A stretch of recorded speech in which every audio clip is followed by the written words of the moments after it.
하냐면 천주교 신자들의 신앙생활이 말입니다. 한국에 보토 있는 세계 일들에 그래야 11억의 중국을 성화시킬 책임이 우리한테 있잖아요. 그건 이걸 느껴야 한다. 어쨌든 그건 뭐 지나간 얘기고, 그럼 이제 이성우는 한 달 동안 그라몽 신부님과 필담으로 서로 이견을 나누었는데, 한 달이 다 돼가자 이제 우리 부연사형들이 북경에서 머무를 수 있는 기간은 한 달뿐이지 않습니까? 그 한 달이 다 되자 이제 돌아올 때가 되었습니다. 돌아오기 일주일 전에 이성훈 선생은 문득 그라몽 신부님한테 가서 내가 천주교 교리를 그동안 듣고 다 보았으니 너무나 좋소. 그러니까 내가 천주교 신자로 살 테니까 영세하고 싶다 그럽니다.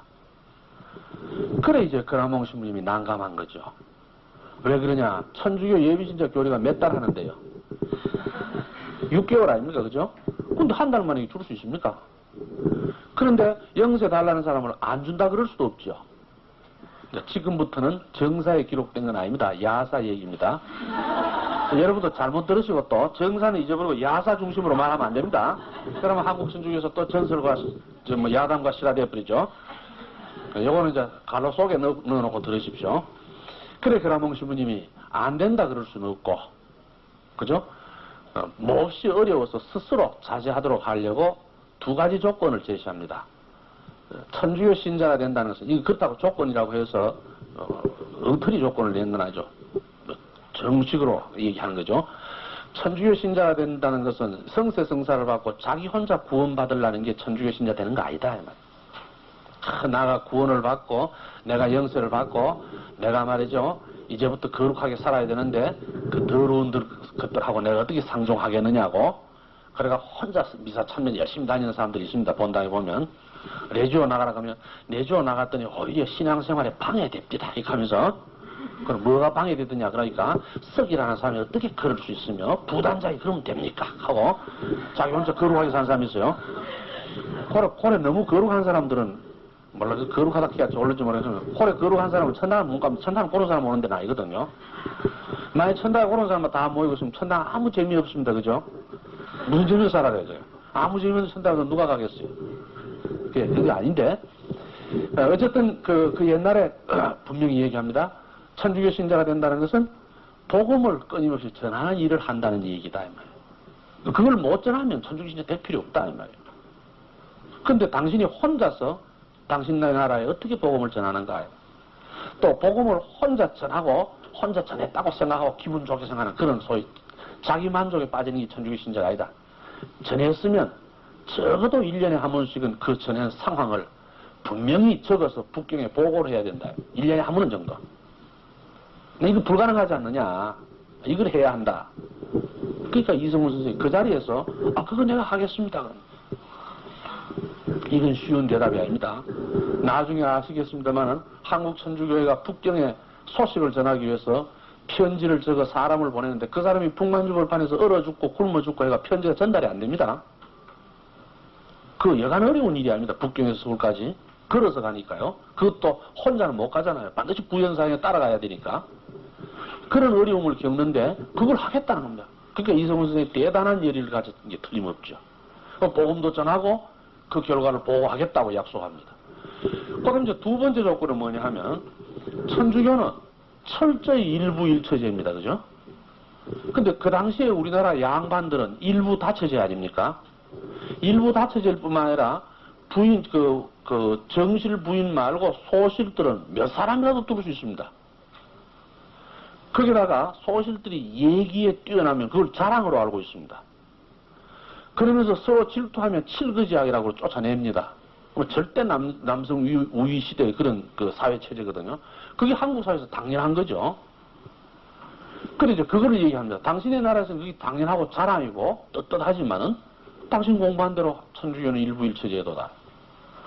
여기 이성훈 선생이 대단히 난감해 합니다. 왜 난감해 하느냐면, 그러면 자기 소실을 보고 나는 오늘부터 천주교 신자니까 당신 집에 가시오. 오늘부터 그만이요. 그럴 수 있냐, 이 말, 천주교 신자가. 그건 못 합니다. 그 양반이 오늘부터 관계를 끊고 혼자 가게 하려면 그 양반 일생 먹고 살 수 있도록 조치를 해주고 보내야죠. 그렇잖아요? 이런 걸 정리하는 게 문제였습니다. 근데 이성훈 선생은 출발하기 전에 와서 그것도 정리하겠다고 약속합니다. 얼마나 놀랍습니까? 그래서 영세를 받거든요. 여기서 우리가 하나 짚고 넘어가야 될 게 있습니다. 이성훈 선생이 살던 그 시대 한국 사회에 남자가 정실 부인 이외에 소실을 두는 것은 자랑이었고 많을수록 풍류나마라 그래서 남자답다 그랬습니다. 그게 우리 사회에서 인정되던 시대입니다. 근데 하나님의 가르침은 뭐였습니까? 한 여인과 사는 거죠. 그래 당시 우리 문화와 우리 풍속에 있던 그거를 버리고 한 여인과 살잖아요. 이게 복음대로 사는 거 아닙니까? 이게 그리스도인의 그 살아가는 모습이죠. 그렇다면 지금 우리 사회에도 부자가 부끄러운 거 아닙니다. 부자가 능력 있는 것이 인정됩니다. 그렇죠. 그렇지만 하나님은 뭐라고 가르쳐 주셨습니까? 가난하게 살아라 그랬죠. 그럼 가난하게 살아야죠. 그 옛날에 당연한 제도인 일부다체제를 버리고 일부일체제를 택했다면 지금도 부자가 당연한 것 좋은 걸로 생각하지만 가난하게 살아야 합니다. 예나 지금이나 해야 할 일은 똑같이 있습니다. 이걸 잊어버리면 안 되죠. 그럼 이성훈 선생은 과연 그걸 지켰는가 하는 문제가 남습니다. 그런데 이거는 우리나라 선비들의 선비 정신에 따라서 보면 지켜진 걸로 확신할 수 있습니다. 우리나라 선비들은 약속한 건 지킵니다. 그건 우리 선비 정신이죠. 이성훈 선생은 한국의 천주교를 전파한 내용을 매년 보고했다는 증거가 어디서 나오느냐 하면 그 이후 1789년에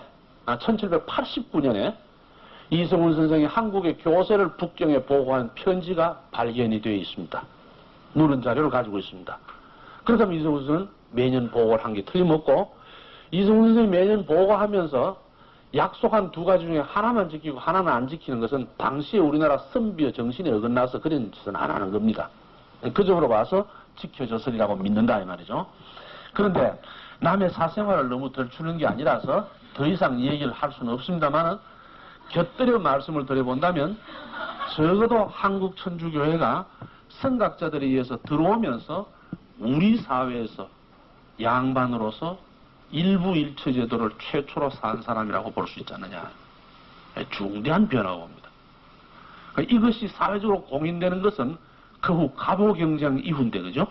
그 갑오경쟁 이후까지 얼마나 걸립니까? 그렇죠. 세월이 200년이나 흘러가는 오늘날도 남자들이 예사로 숨겨놓은 여인을 두기를 예사로 알고 앉았거든요. 그 예비신자 교리할 때 늘 그럽니다. 숨겨놓은 여자 포기하라고. 그래 안 그러면 영세 못한다고. 이제 그럽니다. 거기다가 또 한국 여자들이 또 이런 식으로 생각합니다. 남편들이 숨겨놓은 여자가 있는 것도 알고도 모르는 척, 모르고도 모르는 척, 알고도 조금씩 하다 이럽니다. 이게 패배주의입니다. 패배주의. 그렇잖아요. 이 체념, 패배주의로 가지고 인생 못 삽니다. 이 체념과 패배가 뭡니까? 그것이 도통해지면 산뜻한 무관심으로 가잖아요. 우리 글로 가지 마자 이 말이죠. 그리스도의 그 십자가의 고통을 같이 해가지고 구원으로 나가자 이 말이죠.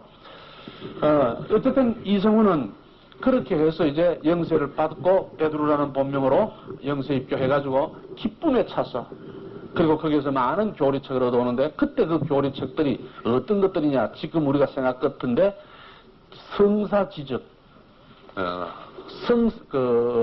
성경광익, 성경광해 등 성서와 또 그 성사에 관한 서적들을 얻어오는 것으로 우리가 짐작할 수 있습니다. 이 책을 가지고 기쁨에 차 돌아옵니다. 광암은 한편 어떻게 하느냐. 이성훈 선생을 북경에 보내놓고 광암은 이성훈이 돌아오길 기다립니다. 그가 얻어올 책을 읽으려고. 광암의 진지성은 말할 수 없습니다.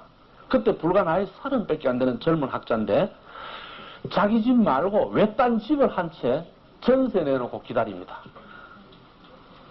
그래서 이제 이성훈 선생이 왔었죠. 만났습니다. 이성훈 선생은 갈 때는 천주교에 대해서 별 관심 없었죠. 부탁이 귀하니까 약속을 지키려고 갔을 뿐인데 영세를 해왔기 때문에 너무 기쁘거든요. 나는 성세성사를 받고 왔다 그런데 광화문 성세성사가 뭔지 아직 모를 때거든요. 그러니까 그런 소리 치우고 그건 무슨 소리인지 모르겠어. 이건 모르고 내가 얻어오라는 책 내놔라 그러죠. 그러면 이성훈 멀쑥해져가지고 자랑도 못하고 기뻐도 말도 못하고 그죠? 여러분 생각해보세요. 한없이 기쁜데 아무도 안 기뻐해 주는 거 얼마나 기가 막힙니까? 그것도 여강고통이 아닙니다. 그 성모님이 뭡니까 예수님 잉태해가지고 아무도 그 기쁨을 알아주지 않죠. 그 엘리사벳한테 가서 그 마니피카드 얘기하잖아요, 그죠? 그 이성훈도 그런 느낌을 가집니다. 그래 이제 책을 광암에게 줬죠. 광암은 그 책을 받아들고 미리 얻어놓은 이 외딴 집에 들어가서 수개월 동안 투문불출합니다. 나오질 않고 꼬박 읽습니다. 몇 달이 지난 뒤에 광암은 비로소 이 외딴 집에서 혼자 책을 다 읽고 나왔는데, 그때 나왔을 때 이성훈 선생과 다산 정약용 선생과 광암 이벽 선생 세 분이 만난 겁니다. 그 만난 자리에서 광암 이벽 선생이 처음 했는 말이 이렇습니다. 이것은 진리입니다. 이것은 하느님께서 우리 민족을 불쌍히 여기셔서 당신의 구원의 은총을 내려주시고자 함입니다. 우리는 이 진리를, 이 복음을 전해야 합니다. 아무도 이 소명에서 외면할 수가 없습니다. 기가 막힌 신앙 고백이죠. 요즘 우리나라 천주교 신자 중에 이만한 신앙 고백하는 사람이 있겠어요? 내가 예비신자 교리할 때인데요, 한 6개월쯤 하고 나니까 어떤 노인이 한번 어디 질문이 있다 그럽니다. 그럼 뭡니까 물어보니까, 내가 석 달 당기는데 앞으로 얼마나 더 당기면 이 신경통이 낫겠습니까? 또 어떤 그 판사 하나는 열심히 교리를 하죠. 6개월 영세 떡시기 때 한다는 소리가, 나는 평소에 믿으면 천주교를 믿으려고 마음먹었는데 드디어 내가 뜻대로 내가 천주교를 안 들어왔나 이럽니다. 들어보면 그럴싸한 얘기죠. 잘 생각해보세요. 우리가 신앙인이 되는 게 지 잘나서 된 겁니까? 그게 아니면, 하나님의 은총이라면 그 느낌이 달라야 할 겁니다. 이 얘기에 영 안 맞는 소리입니다, 그게. 자기가 뭐 장한처럼 천주교에 나왔다고? 그 말도 안 되는 소리죠. 그게 참 안타까운 게 많습니다. 그러니까 그런 사람들이 사는 신앙생활 꼴이 세상을 못 바꾸죠. 그래가지고. 이 광암 얘기 한번 들어보라. 얼마나 기가 막히냐. 우리 민족을 불쌍히 여겼다. 당신의 구원의 은총을 주신다. 이 소명이라는 소리를 씁니다, 그때. 이 소명을 아무도 외면할 수 없다는 거예요.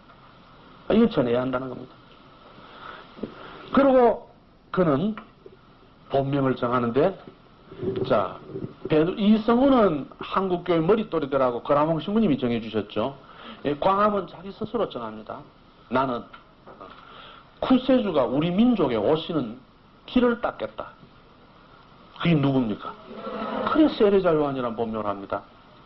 요새 예비신자 교리 시큰 해놓고 난 다음에 본명 정하라 그러면, 예, 너무 흔한 것 말고요, 부르기 좋은 것 해달래요.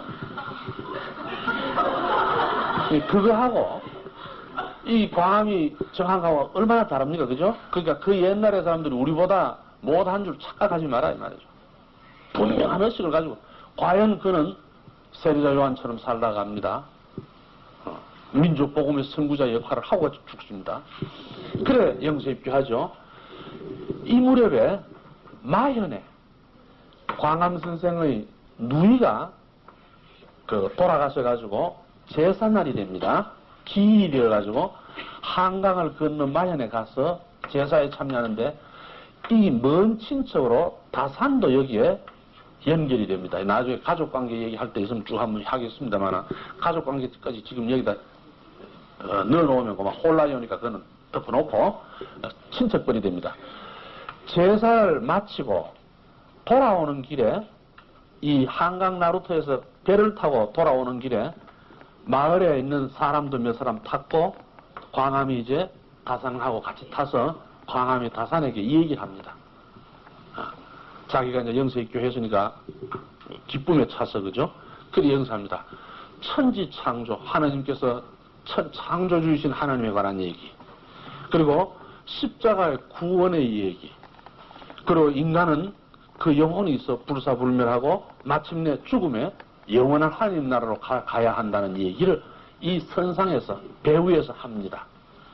근데 이 얘기가 한강을 건널 때까지 얘기입니다. 긴 시간이 아니죠. 그런데 마연에 있던 이 배를 탔던 사람들이 훗날 전하는 바에 따르면 일찍이 들어보지 못했던 황홀한 이야기를 들었다 해죠. 그러니까 놀랍고 새로운 얘기를 들었다. 이거는 무엇의 반응입니까? 예수 그리스도가 팔레스타인에 강론을 하셨을 때 모든 사람들의 반응이 뭐였습니까? 놀랍고 새로운 가르침 아니었습니까? 똑같은 반응이 나옵니다. 이게 광암의 얘기를 듣고 놀랍고 새로운 얘기인데 그 얘기가 너무 아름다워서 황홀했다고 전해지고 있습니다. 그래서 달레 신부님은 이걸 미묘하게 초대교회와 연결시켜서 이것을 광암의 배 위에서 강론이라고 해요. 선상강화라고 합니다. 네, 그 참 아름다운 얘기로 남아 있습니다. 이렇게 하면서 그들은 이제 서로 신앙 실천 운동을 이제 활발하게 전개합니다. 이성훈과 광암이 말이죠. 활발히 전개하는데 이쯤 그 신앙 실천 운동이 전개되니까 유림이 크게 걱정하죠. 유림에서 이 젊은 선비들이 말이요, 전통적인 가르침 유교의 행실을 따르지 않고 뭐 이상한 철학, 서학 같은 걸 들고 와가 그걸 뭐 그저 공부하는 줄 알았더니 공부 정도 끝이지 않고 그만 실천까지 한다 그러니까 유림들이 이 요새 젊은 애들이 이거 어떡하려고 하느냐 큰 걱정이다 이거. 그래서 이들을 불러서 타 이러니까 논리적으로 안 따라가거든요. 그 이걸 걱정하던 중에 당대 유림의 최고의 거장인 이가환 선생이 있습니다.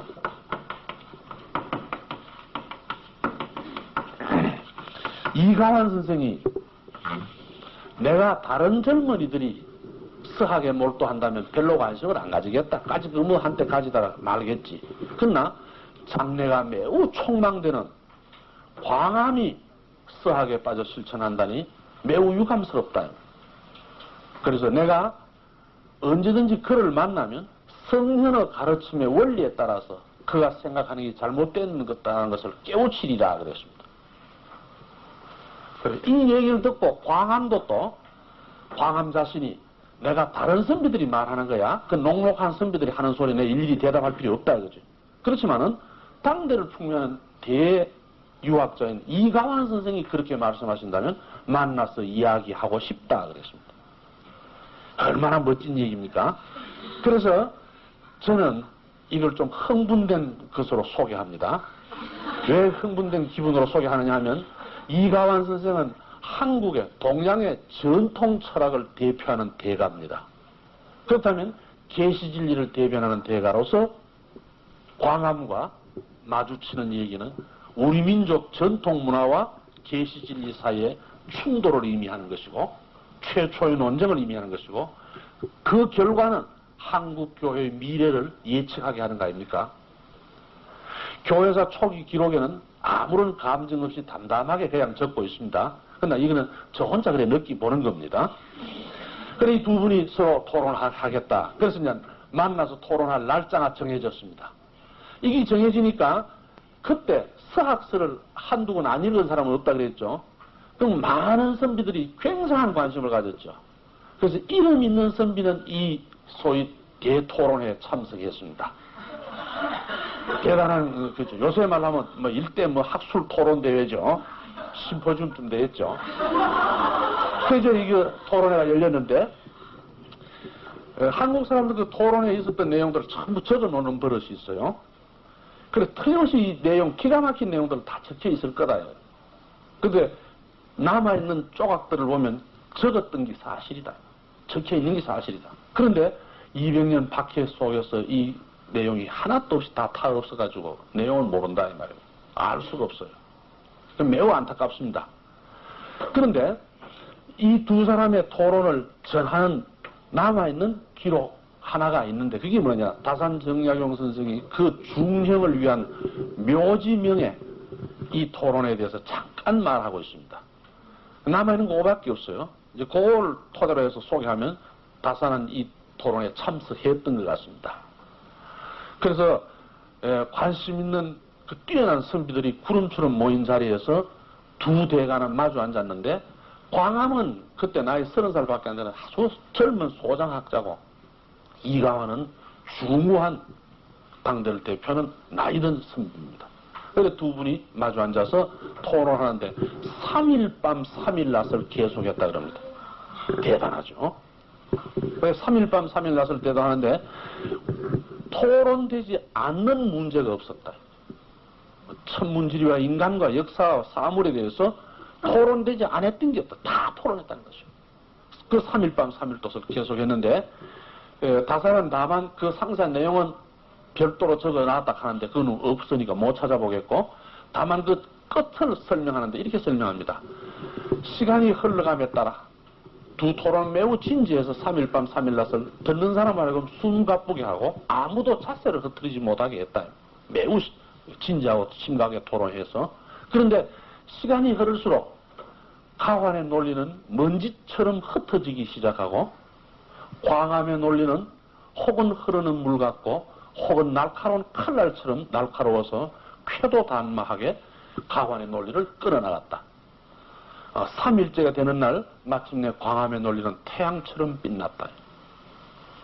3일이 저무는 날 저녁에 당대를 풍미하던 대학자인 이가환이 30살밖에 안 되는 새카만 후배 앞에서 자네 말이 옳다고 승복하는 겁니다. 그러니까 우리나라 학자들이 양심적이죠. 정말. 이 우리나라 사람들 좀 이래 잘 안 하죠. 그죠? 체면상 뭐 어른이 위시 있는데 그거 집니까? 여러분 학교 다녀보시면 알지만은 뭐 선생님이 뭐 얘기하다가 학생들한테 말 좀 못했다, 잘 안 된다 싶으면 본질은 빼내놓고 선생님한테 예의가 틀려먹었다고 뭐라 하잖아요. 이가원은 그런 짓 안 하죠. 자네 말이 옳네. 그리고 이가원이 끝에 해준 말이 묘합니다. 자네 말이 옳으네. 그렇지만은 자네 말이 옳기는 하지만 그것을 그대로 따르려면 그 내용을 그대로 따르면 대단한 어려움이 따를 걸세. 그리고 끝입니다. 근데 그 묘한 게 그 대단한 어려움이 따를 걸세. 그게 결국 백년의 박해 아닙니까? 묘한 느낌을 가지게 하죠. 이 토론이 끝납니다. 그럼 광암은 대단히 기분이 좋았습니다. 이가환이 자네 말이 옳네 그랬으니까 옳다면 이가환은 분명히 천주교 신자 돌아와야 되잖아요. 자네 말이 옳다 그랬으니까 그죠? 안 돌아오거든요. 이가환 선생이. 이가환 선생이 훨씬 뒤에 천주교 쪽에 들어옵니다. 들어오지만은 선구자적 입장에서 들어왔지 신앙하진 않았죠. 하여튼 들어오긴 들어옵니다. 근데 그때 당장은 안 들어왔습니다. 그리고 광암은 거기에 대해서 매우 섭섭하게 생각합니다. 토론을 3일 밤 시간 해가 자네 말이 옳다 그랬으면 옳은 대로 따라 들어야 되지 왜 안 들어오느냐 이거죠. 여기에서 광암은 일찍이 터득합니다. 이건 매우 지금도 우리에게 중요한 거죠. 그게 뭐냐면 천주교 교리는 옳다고 인정한다고 신자가 되는 건 아니다. 살아야 신자다. 광암이 그때 깨닫는 거예요. 그래서 광암은 그때부터 부질없는 토론을 안 하고 열심히 사는 운동을 하는 겁니다. 이게 얼마나 소중합니까? 그죠? 그래서 나는 가끔 가다 레지오 단원들에게 이 말을 합니다. 레지오 활동하러 가가지고 토론에 이기고 그 사람 성당 못 나오면 뭐합니까? 차라리 레지오 단원이 가가지고 토론에 져라. 토론에 주고 그 사람 성당 나오는 게 안 나았나 이 말이죠. 여러분은 어느 거 하실랍니까? 좋기야 이기고 나오고 하는 게 좋죠. 그래 잘 안 되는 거예요. 그 광암은 이걸 체험하고 그때부터 이렇게 하지 않고 토론을 하지 않고 훌륭히 살자. 그럼 훌륭히 살려면 당대 사람들로부터 존경을 받는 사람과 사는 수밖에 없다 이거죠. 그러니까 천주교 교리를 상세히 설명을 다 하려면 3일 밤 3일 낮에 걸리고 3일 밤 3일 낮으로 걸려서 다 설명하고 옳다고 인정을 하더라도 성당 나오기는 어렵다. 그렇다면 살아야 한다. 그럼 살려면 훌륭한 인품을 가지고 존경받는 사람이 살아야 다른 사람이 그 사는 걸 보고 교리를 잘 못 알아더라도 저렇게 훌륭한 사람이 믿는 거면 옳지 않겠나 하고 따라온다 이거죠.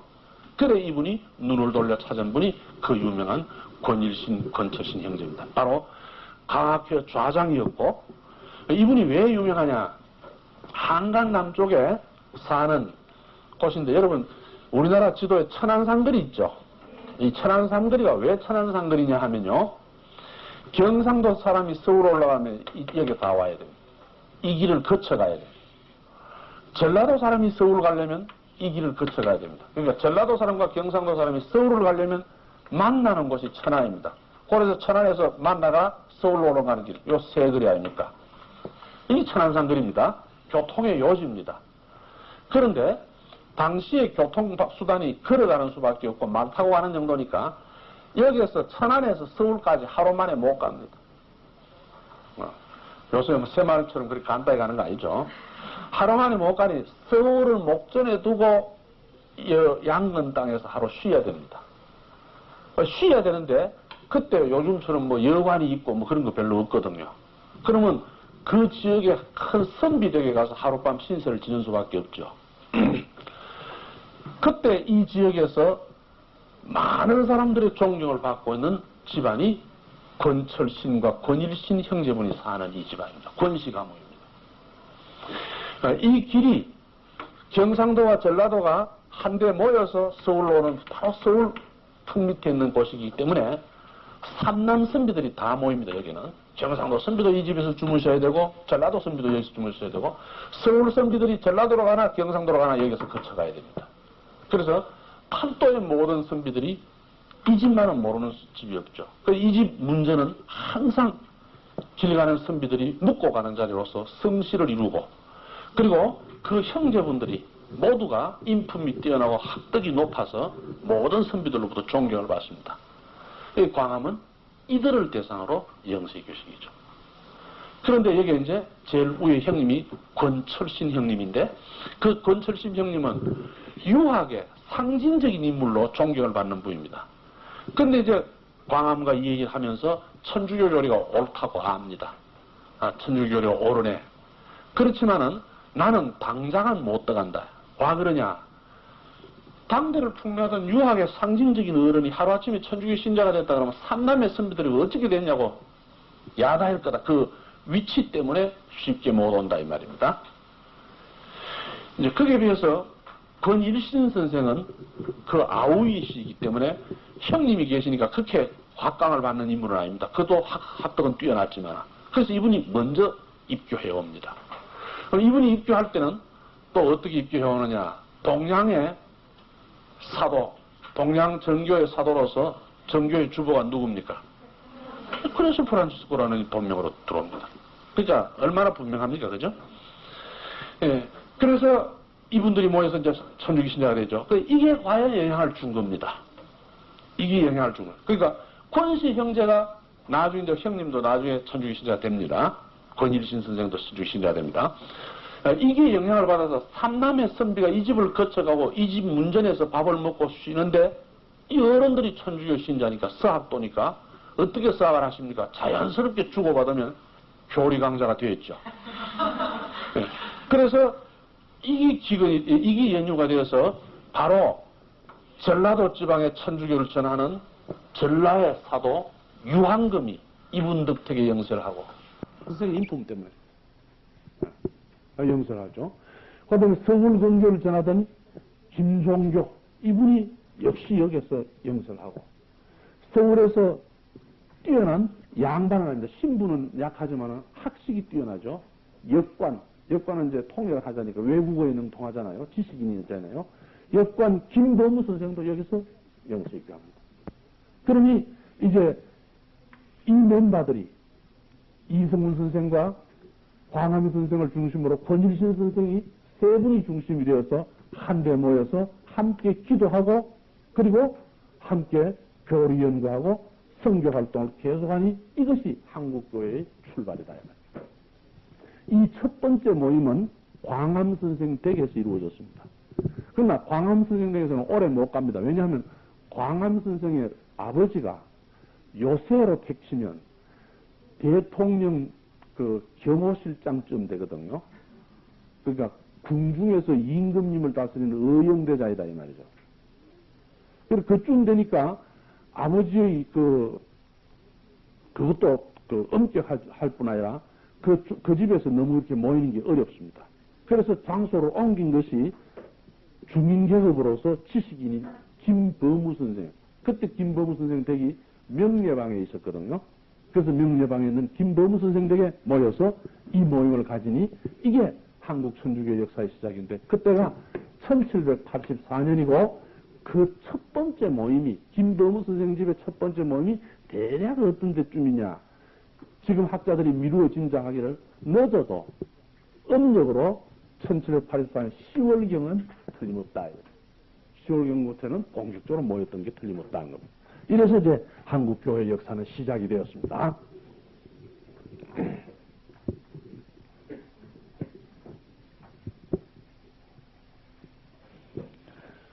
자, 여기까지 한국교회 역사가 시작되었다고 말씀드려 여기서 한숨을 쉬면서 여기까지를 정리 한 번만 합니다. 도대체 한국교회가 이렇게 시작된 것이 어떤 역사적 의미를 지니느냐. 여러분이 알고 계시는 거지만 한번 정리를 해드립니다. 세계의 종교 역사상에 반드시 어느 곳에 종교가 전해지려면 선교사가 거기 가서 전합니다. 예컨대 우리나라에 불교가 언제 들어오느냐. 고구려 소수림왕 이년에 점진의 중 순도가 와서 전했습니다. 그러니까 반드시 누가 와서 전합니다. 일본에는 천주교를 누가 전하느냐. 1590년 초에 프란시스코 사비리오가 들어와서 한지로의 안내를 받아서 다이묘들에게 전하기 시작하면서 일본의 천주교 전해집니다. 중국은 세 차례 전해진 바가 있다고 지난번에 말씀드렸습니다만 현재 중국 교회는 적어도 1600년에 북경에 입성했는 마테오리지 신부님에 의해서 중국의 천주교 전했습니다. 이렇게 반드시 선교사가 들어와서 천주교를 전합니다. 어떤 종교도 그렇습니다. 근데 한국 천주교는 지금까지 단 한 분의 신부님이나 선교사에게 있습니까? 없죠. 전혀 한국인에 의해서 스스로 책으로 공부해가지고 스스로 본인이 북경교에 가서 영세를 받아와서 만들어졌다. 이 점이 세계 교회 사상에 그 유례가 없는 예다. 이게 첫째 지적입니다. 그 역사적인 의미죠. 둘째로는 그러므로 한국 천주교회는 성직자와 수도자에 의해서 이끌어진 게 아니라 그 출발이 전적으로 누구에 의해서 이끌어집니까? 평신도에 의해서 이루어집니다. 그래서 한국교회의 출발은 평신도에 의해서 이루어지고 또 한국교회 초기 교회의 전개도 평신도들에 의해서 역사가 전개됩니다. 그래서 한국교회는 평신도의 교회다. 요새 평신도들이 그 역사적인 의의도 모르고 병신도짓 하는 바람에 창피하게 되었지만은 본 모습을 찾아야죠. 이제 평신도의 교회다. 그 다음에 세 번째로는 이와 같은 특성 때문에 다른 교회 역사상에 없는 독특한 예가 나옵니다. 예컨대 스스로 신앙 실천 운동을 했다. 영세도 받지도 않는 채로 신앙 실천 운동을 했는 사람이 나오죠. 홍유한, 허균 같은 사람이 나오는 거. 이제 그 두 사람이 이름이 남아있으니 두 사람이지 그 두 사람이 나올 정도라면 그 밖에도 많은 사람들이 그런 사람들이 있었을 것이다. 그렇죠? 그러니까 스스로 교리를 연구하고 교리를 지키고 또 그 신앙 실천 운동을 했다. 하면서 다만 신앙 실천을 한 게 아니라 단 한 분의 사제가 들어오지도 않았는데도 자기들이 공부하고 자기들이 받아온 그 신앙을 목숨을 바쳐서 지켰다는 점이 놀라운 거예요.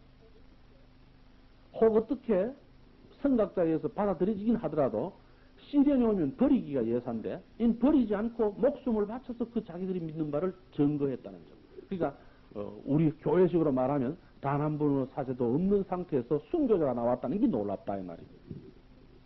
그래 한국교회는 그런 특성을 지닌다. 초대교회의 세 가지 역사적 의의가 그렇다 이 말이죠. 요즘을 알고 그 다음 역사 전개를 조금만 더 봅니다. 예, 그 다음에 이제 이렇게 시작된 그 한국교회 역사 시작은 나중에 그 시간이 바쁘면 건너뛸 위험성이 있기 때문에 미리 말씀해 드리면, 명예방 김도무 선생 댁에서 한국교회 역사가 시작되었으니까 역사의 그 한 기점을 우리가 잊을 수가 없죠. 100년이 지난 뒤에 묻델 주교님이 명예방 김도무 집터를 사자 이래 됐습니다. 100년 뒤니까 어딘지 모릅니다. 이거 집터를 사자 그럴 때 한국 교회 사람들이 흔히 빠지기 쉬운 게 이겁니다. 한강물이 이렇게 흘러가는데 지금이야 이렇게 그러죠. 비바람이 몰아칩니다. 이쪽으로 보면 물줄기가 일로 바뀝니다. 그럼 이쪽이 백사장이 되어버립니다. 그죠? 또 어느 해는 또 이쪽으로 비바람이 치면 물줄기가 또 이쪽으로 바뀌기 그럽니다. 그럼 이쪽이 백사장이 되고 이게 물이 됩니다. 그럼 한강 백사장에서 순교했는데 그때는 물줄기가 어디로 흘러갔는데 여기서 혹은 이쪽으로 흘러갔다면 이쪽에서 했는데 그게 어딘지 어떻게 아느냐. 근데 한국 사람은 새남도 순교하는 자리 같으면 여기다. 그 옛날 뭐고 공수 회장님 같은 분들은 이 성지 설명할 때는 발을 꿀리가는데 여기라고 말이죠. 그런 자리는 없습니다. 그런 자리가 어디 있어요? 그런 자리는 없어요. 지금 새남도도 반드시 여기다 그거 아닙니다. 못 그럽니다. 100년이 지난 세월 동안에요. 근데 명예방 법무 선생의 댁도 어딘 건지 알 수가 없다. 틀림없이 명예방이다. 그 명예방 일대다. 그럼 그 중에 어느 곳인데, 그 중에 가장 가까웠던 곳이 어디냐? 그 곳을 중심으로 보니까 이미 거기에는 조선조 후기 때 당파 싸움이 했을 때 최초의 당파가 나눠지기 대윤, 소윤으로 나눠지는데 그 중에서 소윤인 유님의 후예들이 사는 윤씨 집안 집들입니다. 그 집안이 들어있었어요. 그러니 무슨 좀 가난한 집이래요. 집 팔랍니까? 물어보지. 명문대갓집을 멀쩡히 사는 데가 집 파세요. 왜 그럽니까? 그런데 교회의 성지인 것을 잘 말해서 윤씨 집안이 이해가 되어서 이 일부를 교회에다가 팔아줍니다. 그래서 그 집을 샀어요. 그 사가지고 거기다가 명예방 김범우 선생이 한국교회 역사를 시작했던 기념으로 여기다 기념성당을 지었는데 그게 명동성당이다 이 말이죠. 명동성당은 역사적으로 그런 의미도 가지고 있습니다. 그런데 이제 그거를 또 잘못 들으시고 여기다 그건 아닙니다. 그러나 분명히 그런 의미를 가지고 있으니까 거기다 그래도 괜찮아요. 거기 뭐 그런 거짓말 될 건 없죠. 그런 그 의미를 가지고 있습니다. 그럼 이렇게 시작한 한국교회 시작한 여러분 듣고 알아셨다시피 아직도 성사도 받지도 못했고 신부님의 강론도 못 들었습니다. 이분들이 그렇게 진지에 목말라 하는데 신부님의 강론이라도 들었으면 얼마나 절실하게 받아들였겠어요. 요새는 신부님 강론할 때 꾸벅꾸벅 졸죠. 너무 차이가 납니다. 그죠? 그래 이제 그런 상태 속에서도 어렵게 신앙생활을 해나갑니다.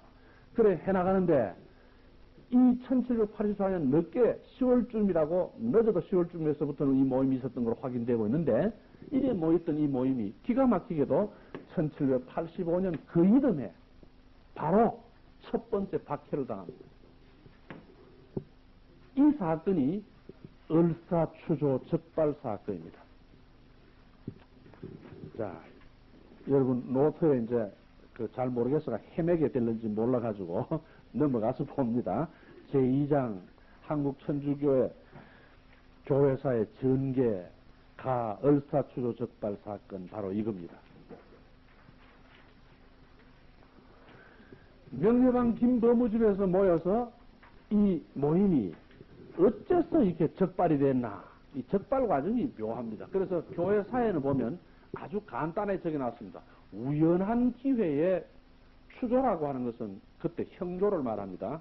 육방관서 중에서 형조를 말하는데 형조의 나절들에 의해서 발견이 된 거예요. 우연한 기회에 발견이 됐다라고 적을 수밖에 없는데 그래 적어놨는데 그럼 그 우연한 기회가 뭐냐에 대해서 전해지는 얘기가 두 가지 있습니다. 하나는 노름 투전하는 줄 알았다 이 말입니다. 뭐 사람들이 모여가지고 그 모여가 뭘 하는지 하다가 헤어지고 또 모이고 이러니까 이거 이 사람들이 모여서 요즘 그 노름하는 거 있죠. 그때 그걸 투전이라 그러죠. 투전하는 줄 알았다 이 말이에요. 근데 그때 사람이 모이는 게 투전은 살짝 모였다가는 싹 헤어지고 일정한 때마다 늘 모였다 해주고 하니까 투전하려고 모이는 걸로 알았다. 근데 또 그게 투전으로 또 오해받을 이유가 뭐냐면 요즘은 노름할 때 되면 화토가 하는데 이 화투는 일본 사람이 만든 겁니다. 일본 겁니다, 이게. 일본이 우리나라에 들어와서 화투를 만들어가지고 민족의식이라든가 근면정신이라든가 이런 걸 가지면 일제가 식민지 통치하기 어렵잖아요. 그러니까 이 사람들이 놀이에 빠져 정신없도록 하려고 화투를 만들어 놀도록 만든 겁니다. 과연 일본 사람들의 그 의도대로 지금 한국 사람들은 국제공항에서 기다리면서도 화투 칩니다. 부끄러운 줄 모르고. 하여튼 와 그런지 몰라 너무 창피해요. 그리고 화투를 치고 있는데 그럼 조선시대 그때는 화투는 없습니다. 그럼 그때는 어떻게 했냐면요. 대나무를 치겠다는 소리입니다. 길이가 이만큼씩 됩니다. 요 끝에 표시를 합니다. 이걸 섞습니다. 섞을 때 이제 손에 대고 탁탁 칩니다, 이렇게. 탁탁 치면, 그게 꼭, 내 탓이요, 내 탓이요 할 때 소리 나는 거, 그게 같아요, 이게. 탁탁 친다고. 그래서 이거 투전판 하는 게 틀림없다, 이거죠. 그래서 포졸들이 덮쳤습니다. 덮쳐보니까 투전판은 아니고, 이어 모였던 사람들은 당대 뛰어난 대명문대가지고 학자들 아닙니까? 권철신, 권일신 선생, 이가완, 이성훈 선생, 광암 이벽 선생, 다 당대를 풍다던 대학자들이거든요. 조선시대에 형조에서 형류를 다스렸지만 양반은 못 다스립니다. 상놈이나 다스리지. 그 신분 계급 제도가 되어 있기 때문에 양반 신분에 있는 사람들은 상놈과 같이 취급을 못 합니다. 그래서 몽땅 잡아갔는데 보니까 전부 양반 자제들이 되어서 형조에서 손을 못 대고 내보내죠. 다만 양반 아닌 사람 하나밖에 없습니다. 바로 그 집 주인 김범우 선생. 주인 계급이거든요. 당시 형조판서가 김화진이라는 사람인데 화가 나서 이제 그 양반 보고 이제 한번 꾸짖죠. 양반한테 그렇게 해야 되는데 양반은 한테는 그 소리도 못하고 내보내놓고 김범우만 붙잡고 성현의 가르침이 있는데 어디 회개한 논리를 가지고 사람을 현혹하게 하는가. 그러지 말라 이럽니다. 김범우 선생이 보통 지식인입니까? 의무없는 얘기죠. 아니다 이거죠. 내가 믿고 있는 바는 회개한 논리도 아니고 그 이상한 사교도 아니다. 내가 하고 있는 것은 천학이다. 그 가르침은 분명하고 만군의 주님이신 하나님께서 이렇게 가르쳤다고 똑똑히 대답하죠. 김아진이 화가 났거든요. 한마디 하면 예해야 될 텐데 예 안 그러니까. 그래 이제 상관 모욕죄로 때립니다. 그러니까 교리에 대해서는 못 걸고 상관의 주의를 줬으면 예해야 되는데 와 대답하냐 이거지. 괘씸하다 이거죠. 그래서 매를 쳐가지고 지금이라도 네가 했는 말을 버리면 내보내겠다. 김범수 선생이 내 나갑니까? 아니다 이거죠. 내가 믿는 바를 어떻게 버리냐 못 버린다. 그래 할 수 없이 이제 귀양을 보내는 겁니다. 근데 이분의 귀양지가 어딘지 확실히 모릅니다. 기록은 남아있습니다. 단양이라고 되어 있거든요. 이 단양이 어디냐는 게. 그래 지금 여기는 우리나라 국내 학자들이 두 가지 학설이 있습니다. 하나는 경기도 단양으로 되어 있고요. 또 하나는 경상도 밀양에 단장이라는 곳이 있죠. 어디 쪽인지는 말 수가 없습니다. 근데 우리가 뭐 대체로 알기로는 경기도 단양 쪽으로 짐작을 합니다. 그 귀향을 보냈다. 김범우 선생은 매를 맞고 상처가 난 채로 귀향을 가시게 되는데 귀향을 가는 길목마다 가면서 천주교 교리를 가르칩니다. 그래서 기가 막힌 게 그의 이 세상으로 볼 때는 모욕과 치욕인 영어의 생활을 하는 그 길목마다에 그가 발길이 닿는 모든 곳에는 복음이 전해졌다는 사실입니다. 그래서 그는 그 귀향살이 하는 임지에 도착해서 얼마 되지 않는 채 형조에서 맞았던 그 매 상처가 덧나서 거기서 돌아가십니다. 그러니까 이분이 최초의 순교자가 됩니다. 우리나라 최초의 순교자가 나왔습니다. 이 일이 있고 난 다음에 형조판서가 이제 전국에 알립니다. 이 수학하는 사람들이 그냥 책 공부하는 정도가 모여서 말이지 작당을 해가지고 움직이니 이거 그냥 둬서 안 된다. 그런데 그때까지는 국법으로 다스릴 법이 없죠. 아직은 법도 아무것도 없죠. 그러니까 이제 그때 각 문중의 어른들을 이제 깨우치는 겁니다. 어른들에게 얘기합니다. 집안의 자제들을 교육을 어떻게 시켜가지고 젊은 애들이 수학 처리가 절단났다 그죠. 이제 그때 생각으로는 아마 요즘 어린애들이 만화 읽고 있는 것 정도로 걱정하는 거죠, 이제. 그래서 집안의 어른들이 자녀 교육을 똑똑히 시켜라. 이제 호통을 칩니다. 이때 용감한 유림 가운데 투철한 그 유림 생각을 가지고 있던 사람 중에 정숙이라는 분이 있죠. 이분은 사발통문을 만듭니다. 사발통문이라는 것은 글을 만들어서 둘러가며 읽게 하는 거죠.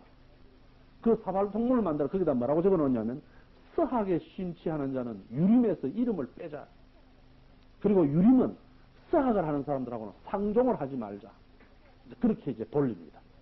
또 한편으로는 이총서 같은 사람들은 어른들이 자녀 교육을 시켜가지고 서학을 더 이상 젊은 애들이 못하게 해라. 어른들 뭐 하는가? 자녀교육에 책임을 지라고 호통을 칩니다. 이쯤 되니까 이제 각 문중에서 큰일 났죠. 그래서 먼저 이성훈 선생 집안에서부터 절단이 납니다. 이성훈 선생은 집안의 문중회의를 열어가 이성훈을 불러가지고 당장 천주교 버리라 그러죠. 그럼 이성훈 선생이 아니요 그런데 그때 이성훈 선생은 천주교 신자인데 그의 동생인 이치훈은 천주교를 탄압하는 유학적 논리를 펴는 대가입니다. 또 이치훈 선생이 막 형님이 집안을 망운다고 아주 뭐 논리적으로 막 덤비죠. 근데 이성훈 선생은 거기서 묘하게 얘기합니다. 토론을 더 하거나 천주교를 버리겠다 하든가 그런 말은 일치 안 합니다. 그런 말은 일치 안 하고 실컷 듣고 실컷 얘기하고 나니까 다 듣고 난 다음에 한다는 소리가 내 과거 시험 준비할게요 그랬다 이 말입니다. 그러니까 그 말은 해석하기에 따라서는 이제 수학 공부 더 안 하고 과거 시험 보겠다는 뜻으로 해석이 되죠. 그래서 그 집에서 그럼 좋다고 그 이제 과거 시험 보러 공부하도록 과거 시험 공부할 자리를 이제 마련해가 공부하도록 보내버립니다. 그로부터 천주교 신자하고는 안 만나지죠. 그래서 초대교회에서 이성훈 선생은 최초의 영세자가 배교했다고 전해지는 겁니다. 나중에 물론 이분이 평택 현감으로도 갑니다. 요건 곧 다음 얘기입니다만은 평택 현감으로 갈 때부터는 완전히 천주교하고는 담상글로 합니다. 그래서 이성훈의 무덤은 200주년이 될 때까지 인천의 이시 집안에 형편없는 어떤 폐묘 무덤 속에 같이 들어가 있었습니다. 그런데 한국 선교 200주년이 되면서 이성훈 선생이 평택 경고로 갔거나 말거나 1801년 전국적인 박해에 있을 때 이성훈 선생은 잡혀 죽거든요. 네가 천주교를 제일 먼저 데리고 온 사람 아니냐 이거죠. 그럼 거기서 죽습니다. 그때 그가 죽기 전에 나는 천주교를 안 믿습니다. 살려주십시오. 그런 소리 한 적이 없거든요. 그렇다면 우리 생각에 하느님의 특별한 은총으로 회개하고 순교했는지도 모르거든요. 그러나 그건 알 수는 없죠. 우리는 그렇게 믿고 싶죠. 그리고 그분은 분명히 나는 천주교를 배견한다. 그 마지막 순간에 그런 소리 한 적은 없거든요. 이 점을 김진소 신부님이 아시고 200주년 기념 때 인천에 있는 폐묘로 되어 있는 형편없는 그 이성훈 선생의 무덤을 모셔서 청진함 거기에다가 옮겨 모시고 순교자 취급을 해버립니다. 그래 착한 건 한국 천주교 신자들입니다. 그 전까지는 배교자라고 그것도 안 보고 인천에서 200년 동안 몇 번이 나왔다가 김전 신부님이 또 그 앞에 갖다 놓으면 이번에 또 모든 신자들이 그 앞에 또 절합니다. 또 그래 되는데 어쨌든 이 김진소 신부님의 처리는 저는 심정적으로 동의합니다. 그렇게 보는 게 안 맞겠나 이죠. 너무 엄격주의로 볼 거 아니다. 그렇게 보는 게 맞습니다. 이성훈 선생 얘기는 나중에 또 나오니까 그 정도로 해가 마무리를 지어놓고요. 그럼 이성훈 선생은 일단 과거시험을 보겠습니다 했기 때문에 풀리죠. 풀리지만은 천주교 신자들하고는 접촉이 안 됩니다. 조금 소원해집니다. 그 다음에 이제 제일 문제가 광암 선생입니다. 광암 선생님은, 이백 선생님은 그 아버지가 의형대자인데, 뭐, 요지 없죠. 그 아버지가 무인 출신 아닙니까? 그죠? 요새 지금 대통령 경호실장이 가장 믿을 수 있는 신 아닙니까? 그 아들이 나라에서 걱정하는 수학을 하니까 당장 아버지한테 불려갔죠. 아버지가 뭐, 무골에다가 호통하니까 논리가 뭐가 없습니다. 당장 버려야! 이러죠. 그래, 이성훈, 광암 선생은 조목조목 설명합니다. 버릴 게 아니고 국법에 어긋난 것도 아니고 순풍양 속에 위배되는 게 아니라는 걸 말합니다. 그러니까 이제 아버지는 그래 똑똑한 머리로 그래 설명한 머리가 과거 시험 안 보고 뭐하냐 이거지. 버려라. 그런데 광암선 끝까지 못 버린다고 딱 잘라 대답을 하죠. 그 아버지가 화가 머리 끝까지 나니까 설득하거나 그런 건 안 합니다. 좋아. 오늘부터 너는 이 집안에서 갇힌다. 밖에 못 나간다. 그 집안에다 엄명합니다. 우리 애 저거 밖에 밥만 들라주고 아무도 못 나가게 하라. 외부에서 출입 금지. 이러니까 한국 초대교회 최고의 건설 공로자는 그날로부터 천주교 신자들하고 전혀 만날 수 없게 됩니다. 이 만날 수 없게 되는 형편이 되는데, 그러면 이제 광암선이 반성을 하고 아버지를 따라야 되는데, 안 따르거든요. 안 따르니까 아버지가 이제 화가 난 거죠. 그래 이제 거듭 불러가, 애비의 명령도 듣지 않으려나 하고 이제 호통을 치죠. 그래서 이제 광암이 참 난처합니다. 그죠? 그래서 백방으로 그렇지 않다는 걸 내가 효도도 하고 다 한다는 걸 백방으로 설명하니까 필요 없다. 너는 아비의 말을 안 들으니 너 같은 자식을 둔 내가 부끄럽다. 그렇다면 할 수 없다. 내가 죽겠다. 그래가 목매해가지고 아버지가 자살을 합니다. 목매해가지고 달리니까 아들이 아버지가 죽어가는 모습을 보고 어떡합니까? 그래 아버지를 붙잡고 여기 묘한 겁니다. 두 가지 뜻이 있는 말을 했다 그래요. 이제 서양 사람이 이걸 못 알아듣는 겁니다. 달래 신부님은 이걸 전혀 못 알아듣습니다. 그러니까 달래 신부님 교회사에 보면은 그 용감하게 깨끗이 안 하고 와 말이지 두 가지 뜻 있는 뭐한 말을 했냐고 아주 못마땅해 하는데 저희들은 그렇지 않습니다. 아버지가 목매가 있는데 그게 무슨 그 말이죠. 그 다른 것은 모르지만 그죠? 그래서 이제 두 가지 뜻이 통하는 말을 했기 때문에 아버지는 그 두 가지 뜻이 있는 말이니까 자기 뜻을 받아들인 걸로 생각하고 이제 돌아가시진 않았거든요. 근데 아버지 생명은 구했다 이 말입니다. 그 대신 광암은 두 가지 뜻이 통하는 말을 해가지고 아버지는 구했지만은 자기가 그 이후부터 천주교에 대해서 더 나오진 못하죠. 꼼짝없이 갇히는 겁니다. 그런데 광암의 첫 번째 신앙 고백 들어봤죠. 이 구원의 진리다. 이 소명에서 외면할 수 없다 그러는 그 불타는 사도적 열의를 가지고 있는 사람이 아버지의 이 사건 때문에 밖에 나가지 못하니까 그 울분을 이기지 못하던 중에 열병을 얻어서 33살의 젊은 나이로 돌아가십니다. 그러면 이렇게 돌아가신 이 광암 선생의 이 죽음을 순교로 볼 것이냐 아니냐 하는 문제가 있죠.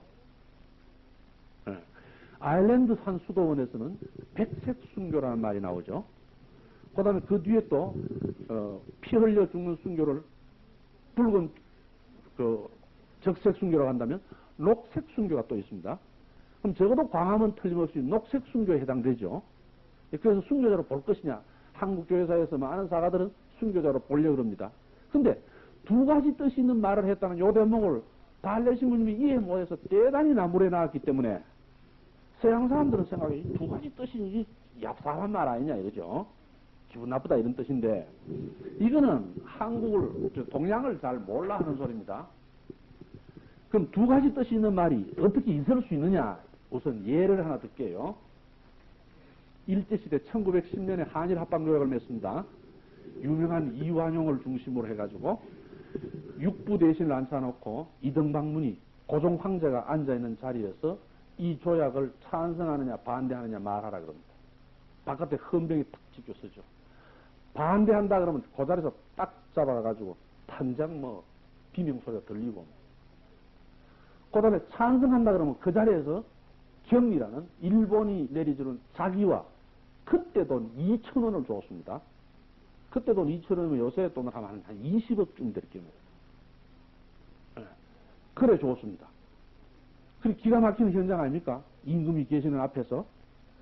그래 이제 차례로 묻는데 이등박문은 와 그런 수단을 쓰느냐? 육부 대신 중에 과반수 이상이 찬성해야 이 조약이 성립될 거 아닙니까? 대외적으로 볼 때. 그럼 육부 대신이 전부 반대한다고 하고 죽어버리면 이 조약은 성립이 안 되거든요. 그런데도 거기에서 용감하게 반대합니다 하고 죽는 사람이 둘이나 나오죠. 나머지는 이제 과반수가 넘으니까 찬성한다 소리를 유도해내야 되니까 그래 당신은 찬성하냐 반대하냐 물었다 이 말이에요. 그래 한선비가 이렇게 씁니다.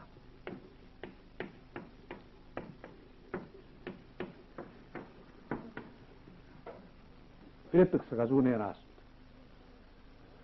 근데 이걸 보는 모든 우리 한국 선비들은 그 선비가 참 훌륭하다고 생각하죠. 왜냐? 불가 안 되고 안 됩니다. 이 말입니다. 안 되고 말고요. 안 되고 안 됩니다. 그래서 저 양반 참 충절이 있는 분이라고 보는데 이등박문이는 이걸 턱 보디 싱긋이 웃으니 경칭호와 2,000원 줘라. 그 사람들이 와 그러십니까? 무주 옆에 이제 일본 군인이 와 그러십니까? 저 사람이 되었다 이거야. 불가불가다 이 말이야. 오리 없이 찬서이다. 이런 뜻이라 그러거든요. 그 참 재밌죠, 그죠? 그 띄어서기 따라가지고 다릅니다. 아버지가 방에 들어가신다를 띄어 읽어보세요. 아버지 가방에 들어가십니다. 그래, 이거 동양을 몰라서 그렇다. 그러면 두 가지 뜻이 있는 말이 어떤 말이었느냐? 기록에 없으니까 무슨 말인지 아무도 모릅니다. 근데 건자에 이상한 말이 퍼져 있습니다. 근데 이건 잘못 퍼졌습니다. 그래서 그 퍼진 진원을 말씀드리면, 대구교구에 이승배 신부님이라고 계십니다. 지금 효성여자대학의 교수로, 종교학과 교수 신부님으로 계시는데, 이분이 프랑스에서 유학을 하셔가지고, 거기서 논문을 썼습니다. 그 논문에 이 광암의 이 부분을 부분적으로 다룹니다. 전체적으로 다루는 게 아니라 부분적으로 다룹니다. 그러면서 그 논문에서 이렇게 씁니다. 두 가지 뜻이 있는 말을 썼다 그러는데, 그 두 가지 뜻이 있는 말이 무슨 말인지 도저히 못 알아듣거든요. 서양 사람들은. 이런 예가 많습니다. 박도식 신부님 아시죠? 그분의 철학 논문에 그런 게 나옵니다. 철학학위 논문. 그분은 문학박사 학위하고 철학박사 학위가 두 나가 있는데, 문학박사 학위 논문을 쓸 때, 나중에 얘기하겠습니다만은, 그 황사형 백세에 관해서 쓰거든요. 그때 부활전야에 개를 잡아놓고 놀았다 이러거든요. 근데 프랑스 사람들은 순교했다고 눈물을 흘리면서 기가 차게 감동적으로 보는데, 개 잡아먹었거든요. 그러면 그러다가, 이러면 안 되는 거라요.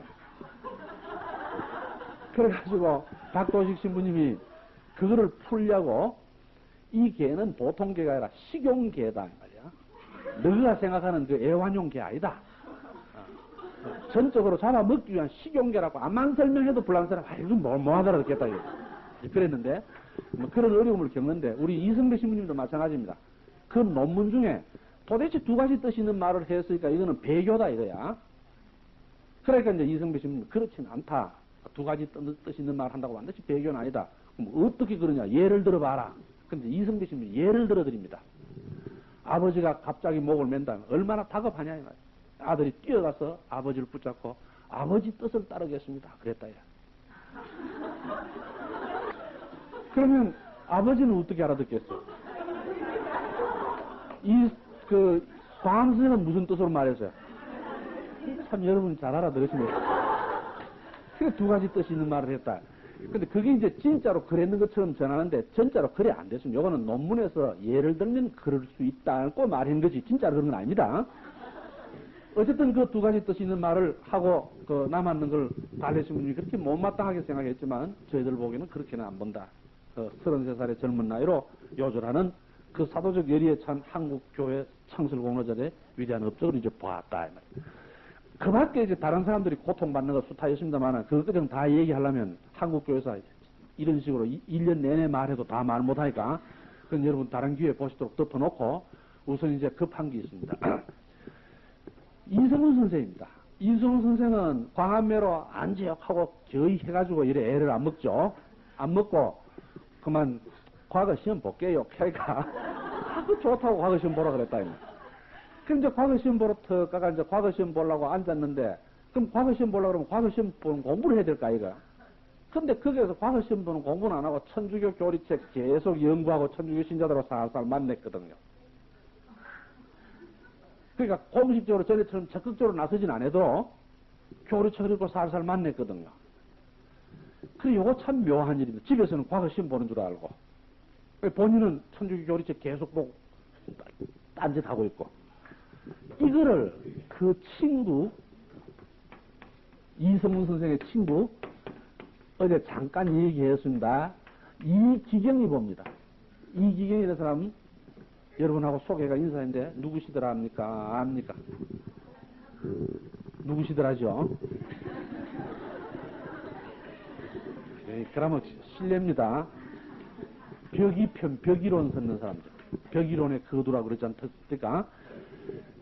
이기경이 이성훈 선생하고 동문수 하겠다 그랬습니다. 동기동찬이 이기경이 이걸 보니까 지 친구가 과거 시험 보는 줄 알았는데 와보니 과거 시험 보는 공부는 안 하고 천주교 교리책 계속하게 보고 있거든. 그래 이게 애가 다 죽습니다.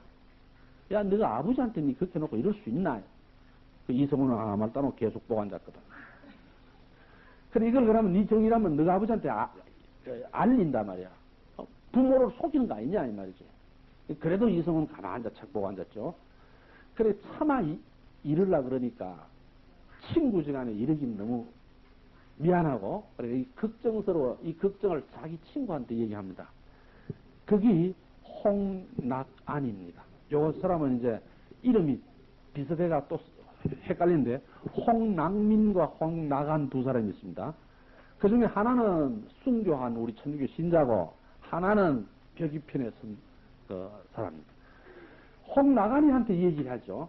홍나간이 요걸 듣고 분개를 해가지고 부모를 속인 법이 어디냐고 요걸 일러봤습니다. 아버지한테. 그래가고 막 이성이 도로 달랑 잡히갑니다. 요 사건을 뭐라 그러냐면 정민년에 있었던 사건이라고 해서 정미반회사라 그럽니다. 그런데 그럼 이성우는 요렇게 하면서 어떻게 보면 매우 지혜롭게 살살 피하면서 천주교를 계속 했다는 얘기 아닙니까? 그죠? 그럼 이제 이런 일이 벌어지고 있으니 이 1785년에 이 을사수조적발 사건은 최초의 순교자도 냈지만은 다른 한편으로 천주교의 유력한 양반 선비들이 주로 나라에 의해서 탄압을 받는 게 아니라 그 가정에서 탄압을 받습니다. 광화문 집에서 못 나오고 이성훈도 잡히가고 그래서 대단히 의기소침해집니다.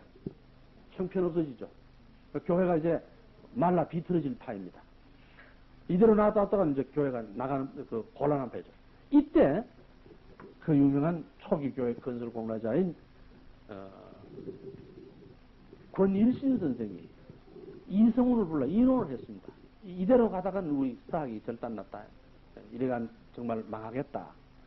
도대체 북경에서는 어떻게 하느냐 물었더니 그래 이성훈 선생이 북경에서는 주교가 있고 신부가 있고 그런데 미사를 봉헌하고 성사를 집행하고 그런다 그러거든요. 그래 가만히 들어보니 맞다. 그래야 우리도 열심히 해지겠다.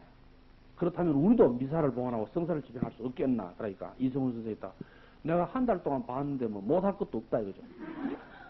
그 참 이성훈 선생이 천재는 천재입니다. 여러분 뭐 한 달 만에 성당에 왔다가 그 예절 다 하겠어요? 그 사실 한국 사람 머리가 좋긴 좋죠. 그럼 가자. 그래 권일신 선생, 여기에 이성훈 선생, 그다음에 이존창 선생, 그리고 유한금 선생 등 10여 명이 스스로 신부가 됩니다. 신부가 돼가지고 그다음에 그때부터 이제 미사를 봉헌하죠. 성사도 줍니다. 고백 성사도 주고 견진 성사까지도 줬어요. 이 일을 뭐라 그러느냐? 교회사에서는 이것을 이 진짜 성사 못 되죠. 그리 가짜 성사라고 해서 가성사 집행기라 그럽니다. 근데 이제 최근에 우리 젊은 역사학자들 저도 뭐 거기에 대해서는 좀 반대인데 가성사 집행이라 하는 가짜란 뜻 아닙니까? 그죠? 이 가짜란 거는 진짜가 있는데 속이려고 맺는 게 가짜 아닙니까? 그럼 이 진짜 성사가 있는데 속이려고 만든 성사입니까, 이게? 그러면 가짜는 아니잖아요. 그래, 이걸 가성사, 마치 천지 마칠 때 가그리스도 나온다 그러는 그 가짜. 그 느낌이 든다, 말이야. 그래서 최근에 젊은 역사학자들은 그러지 말자. 그러지 말고 이것을 평신도에 의한 임시성사 집회라고 부르자.